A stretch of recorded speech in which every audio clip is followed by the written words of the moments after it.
Today on BRS TV, we have our 4th episode of the Vertex 120 Clownfish Harem build. Hi, I'm Ryan, host of BRS TV, where each week we cover a new topic related to reefing. This week we have an update on our off-fish Clownfish Harem tank. We started this tank 3 months ago to help fellow reefers explore ways to experience success with a harem like this. Just as a reminder, our primary goals here are to manage aggression by providing ample habitat, more than adequate food supply, and a volume of fish that disperses aggression and allows the less dominant members of the tank to escape. The fish themselves have started to grow and the dominance hierarchy is starting to develop. There's been very little aggression so far, and my best count I could do was 29 clowns. However, I could have easily missed one, which was hiding, and the little buggers move so fast, it's hard to be sure. This week, we're going to share some of the tank's schedule, like lighting period, feedings, and water change schedule, how the refugium is going, and we're going to upgrade the skimmer. Because this tank is in our lobby, Lou has the tank on a pretty long lighting schedule from 6 a.m. to midnight with most of the lighting period on the dim side. All the bubble tips seem to be responding well. You'll notice some of them have the characteristic bubbles and some don't. You get asked all the time what causes this, and I wish I had a good answer for you, but it really seems like there's no rhyme or reason to whether or not the bubble tips actually form bubbles. We're feeding the anemones with small mysis to get them to grow faster. Reefers feed bubble tips all types of things, from pellets to shrimp or even small fish like silversides. My suggestion is to feed smaller items that are easy to digest.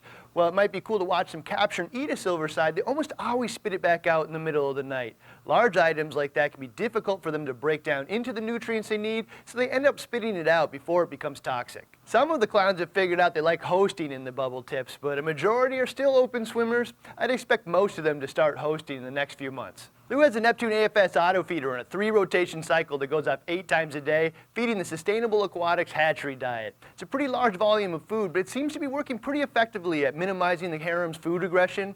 With this volume of food, we really need to stay on top of the nutrient export methods. The most effective and reliable is simple water changes. Lou performs a minimum of a 50% water change using the hw-Reef salt every week. This is the salt the entire team at BRS has been using on our office tanks and what I'll personally be using for the foreseeable future.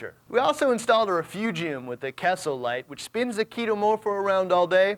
However, the skimmer and the water change schedule has really kept the nutrients so low it hasn't had to be a primary method of nutrient reduction. We just got the new Vertex 180Is in, which is the new space-saving model with the pump inside the body. This is going to allow us to upgrade and fit a much larger skimmer in the same amount of space. The 180i has all the same features you would expect from a Vertex product: heavy-duty PVC acrylic build, PVC welding, titanium screws, foam-filled silencer, custom CJ pump, adjustable intake, and an ozone port. A couple of new things they did was a laser etching on the wedge pipe, so you can tune the skimmer much easier and get the skimmer back to its optimal performance quicker if it gets bumped during maintenance. They also took the extra step of milling out the base plate, which lowers the pump and provides additional reaction area.